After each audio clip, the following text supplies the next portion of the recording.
नमस्कार सर्वांना, Rupali delicious kitchen मध्ये आपलं स्वागत आहे। आज आपण डाळबट्टीची रेसिपी बघणार आहोत, कुरकुरीत आणि खुसखुशीत अशी। तर चला मग साहित्याकडे वळूया। अर्धी वाटी मुगाची आणि अर्धी वाटी तुरीची डाळ घेतली आहे। त्याने वरण असं घट्टसर पण होतं आणि पित्त वगैरे होत नाही, म्हणून या प्रकारे मी घेतली आहे शिजून। आणि डाळबट्टीच्या पिठासाठी मी अर्धी वाटी रवा घेतलाय आणि रव्याच्या दुप्पट आपल्याला इथं गव्हाचं पीठ घ्यायचं आहे। तुम्ही गहू पण आणू शकता गिरणीतनं रवेदार दळून, त्याची पण छान होते। चवीपुरतं मीठ पीठ मळण्यासाठी आणि ओवा घेतलाय आणि थोडंसं आपला खायचा सोडा असतो तो घेतलाय आणि पीठ मळण्यासाठीच आपल्याला थोडंसं यातलं जिरं ही लागणार आहे। आता वरणाच्या फोडणीसाठीची साहित्य बघूया। मोहरी घेतली आहे, जिरं, कांदा लसूण मसाला, हळद, चवीपुरतं मीठ, हिरवी मिरची, लसूण, अर्धा इंच आलं आणि खोबऱ्याचं वाटण तयार करून घ्यायचं आहे। टोमॅटो बारीक कट करायचा, कोथिंबीर बारीक कट करून घ्यायची आहे। आपण आता पीठ भिजवून घेऊया। आणि मी साहित्यामध्ये पिठामध्ये तेल टाकायला सांगायला विसरले। आपल्याला एक पळी तेल लागेल किंवा 2 टीस्पून तेल लागेल। रवा छान निवडून घ्यायचा व्यवस्थित। एक पळी तेल घालून घेते, यानी बट्टी अशी खुसखुशीत होते। गारच तेल टाकलंय मी। चवीपुरतं मीठ, थोडासा ओवा,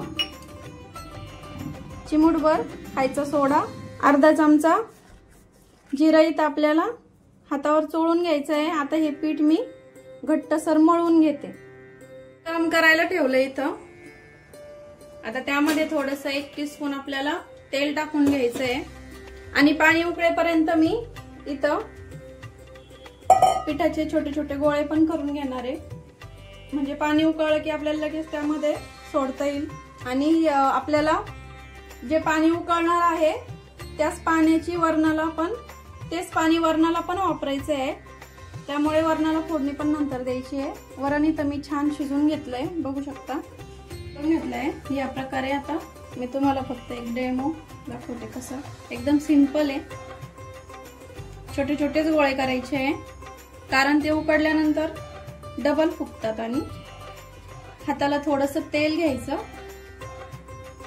आणि पूर्ण असं छान गोळा तयार आहे करून घ्यायचा।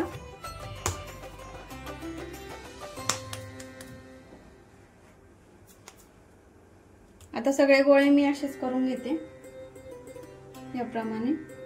असे या प्रकारे मी सगळं गोळे तयार करून झाले। एकूण पूर्ण तेवढ्या पिठाचे 9 गोळे तयार झाले छोटे छोटे।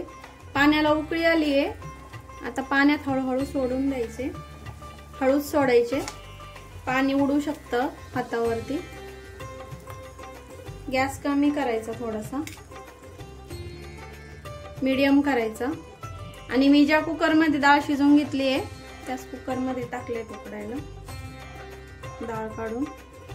गॅस अगदी कमी नाही करायचा, नाहीतर एकमेकांना गोळे असे चिपकू शकतात। गॅस फुल करते मी आता। पाणी ठेवताना थोडं कमीच ठेवायचं, नाहीतर गोळे टाकले की पाणी वरती येतं आणि उतू जाऊ शकतं, म्हणून इथंच थांबायचंय। आणि गोळे पूर्ण शिजले की ते आपोआप वरती येतात, तेव्हा ती खूण समजायची की गोळे आपले पूर्ण शिजले। वरती गोळे आले तरी 2 मिनिटं शिजू द्यायचे चांगले, कच्चे ठेवायचे नाही आपल्याला इथं। आणि थंड करायचे आणि मगच तळून घ्यायचे। बघू शकता मीडियम गॅसवर शिजवले मी 15 मिनिटं। आता सगळे गोळे असे वरती आले। आता सुरीने चेक करते मी, बघा पूर्ण छान शिजले। गॅस बंद करते आणि चाळणीमध्ये मी हे सर्व गोळे काढून घेते। आता सर्व गोळे मी असे चाळणीत काढून ठेवले आणि हे थंड करून घ्यायचे। आणि त्यातलं जे आपण उकडलेलं जे पाणी आहे ते आपल्याला जेवढं पाहिजे तेवढं वरणात आपण टाकून घेऊ शकतो। हेच पाणी वापरायचं, याने खूप छान चव येते वरणाला। आता थंड करते आणि नंतर तळायला घेते। त्याआधी वरणाला फोडणी देऊन घेते मी।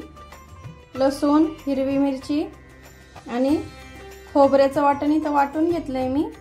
आता आपण वरणाला फोडणी देऊया। तेल गरम करायला ठेवलंय 1 ते 1.5 पळी। तेल तुम्ही तुमच्या आवडीनुसार कमी जास्त वापरू शकता। तेल गरम झालं की मोहरी टाकायची पाव चमचा। तेल गरम झालं की प्रत्येक भाजीच्या टायमिंगला फोडणी देताना गॅस कमी ठेवायचा तेल गरम झाल्यावर, त्यामुळे आपली फोडणी करपत नाही। मोहरी छान तडतडली की जिरं टाकून घ्यायचंय। जिरं टाकलं की गॅस कमी केला पूर्ण आणि आपण वाटण वाटून घेतलेलं ते वाटण टाकायचंय। पूर्ण वाटण टाकायचं इथं। ते थोडंसं परतून घ्यायचं 2-3 सेकंद आणि कढीपत्ता टाकून घ्यायचा आहे। कढीपत्ता टाकला की टोमॅटो पण टाकून घ्यायचे आहे। आता बाकीचं वाटण आणि टोमॅटो थोडासा 2 मिनिटांसाठी परतून घ्यायचा, टोमॅटो मऊ होईपर्यंत। चवीपुरतं जे मीठ घेतलंय मी ते पण टाकून घ्यायचं इथं। त्याने टोमॅटो पटकन मऊ पडेल। फोडणी अशी छान खमंग द्यायची। आणि तुम्हाला आंबट गोड वरण आवडत असेल तर जेव्हा आपण वरण शिजवायला घालतो तेव्हा त्यामध्ये चिंच आणि एक थोडासा छोटासा गुळाचा खडा टाकायचा, त्यामुळे आंबट गोड वरण तयार होतं। ते पण छान लागतं याच्या बरोबर, डाळबट्टी बरोबर।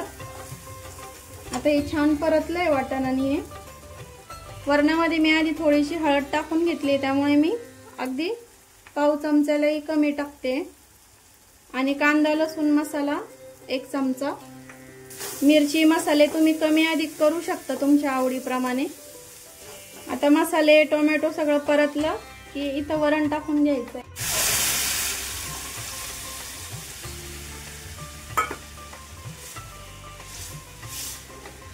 बट्टी बरोबर वरण हे पातळच छान लागतं, त्यामुळे वरण आपल्याला पातळच करून घ्यायचंय। मी अजून थोडंसं पाणी टाकते। आणखीन मी आपण जे बट्टीचे गोळे शिजून घेतलं होतं त्यातलंच पाणी टाकलंय। अजून मी थोडंसं टाकणार आहे, कारण वरण आपल्याला पूर्ण 10 ते 12 मिनिटं उकळून घ्यायचंय।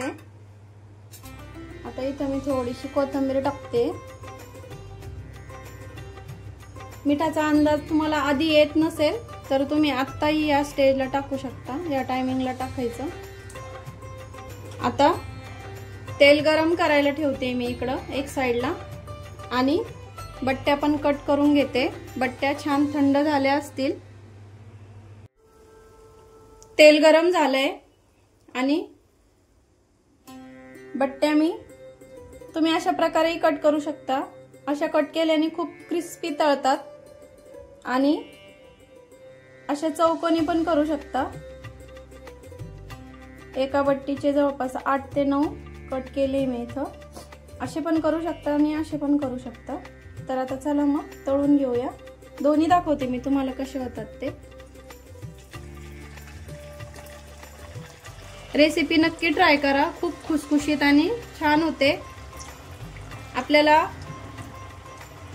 कधी कधी पीठ दळलेलं नसतं गव्हाचं बट्टीसाठी, तर आपण इन्स्टंट असं रवा टाकून करू शकतो। कधीतरी भाजीला वगैरे नसलं तरी करू शकतो। खूप असा काही वेळ लागत नाही, अर्ध्या ते पाऊण तासामध्ये होऊन जाते। आणि मी जे प्रमाण दाखवले त्यामध्ये 3 लोक आरामात जेवतात। स्टार्टिंगला फुल गॅस ठेवायचा आणि बट्टी पलटी करून घेतली की आपल्याला मीडियम गॅस करायचा आहे, त्यामुळे बट्टी एकदम छान कुरकुरीत तळल्यात जाते। बट्टी एक साइडने छान तळली आहे, बघू शकता किती छान रंग वगैरे आलाय। गॅस आता मी मीडियम करते। मीडियम गॅसवर तुम्हाला खूप जास्त कडक हवी नसेल तर आत्ता ह्या स्टेजला काढली तरी चालते, अशी थोड्याशा ब्राऊन रंगावरती। आणि एकदम अशी छान कुरकुरीत हवी असेल तर अजून थोडीशी 2 मिनिटांसाठी आपल्याला तळून घ्यायची आहे। अशा छान कुरकुरीत तळल्यात गेले, आता एकदम लाल। काढून घेते मी सर्व। वरण पण छान उकळून घेतलंय, बघू शकता किती छान झालंय।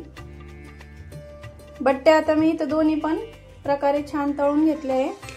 सर्व करते आणि तुम्हाला बट्टी तोडून पण दाखवते. बघू शकता किती खुसखुशीत झाली आहे अशी. हे बघा लगेच तुटते आणि चुरल्यात पण लगेच जाते अशी. डाळबट्टी आता आपली रेडी झाली आहे. तुम्ही आता ही बट्टी आहे ही सुक्की पण खाऊ शकता आणि ही अशी वरणात चुरून खायची असते. आमच्याकडे चुरून खायचीच पद्धत आहे ही. अशी चुरायची, 2 मिनिटं भिजत ठेवायची. चुरून झालं की त्यावर छान साजूक तूप टाकायचं आणि खायची. खूप छान लागते. तुम्ही रेसिपी नक्की ट्राय करा. डाळबट्टीची रेसिपी तुम्हाला कशी वाटली नक्की कमेंट करून सांगा. रेसिपी आवडली असेल तर लाईक, शेअर आणि सबस्क्राईब करायला विसरू नका. सबस्क्राईबच्या शेजारी जे बेल आयकॉनचं बटन असतं ते प्रेस करा, म्हणजे रेसिपी पोस्ट केली की तुम्हाला नोटिफिकेशन येतील आणि तुम्ही माझी रेसिपी लगेच बघू शकाल. आणि रेसिपी नक्की ट्राय करा, कारण घरचं जेवण हे खरंच स्वादिष्ट असतं. अशाच नवीन रेसिपी सोबत पुन्हा भेटूया. तोपर्यंत बाय बाय.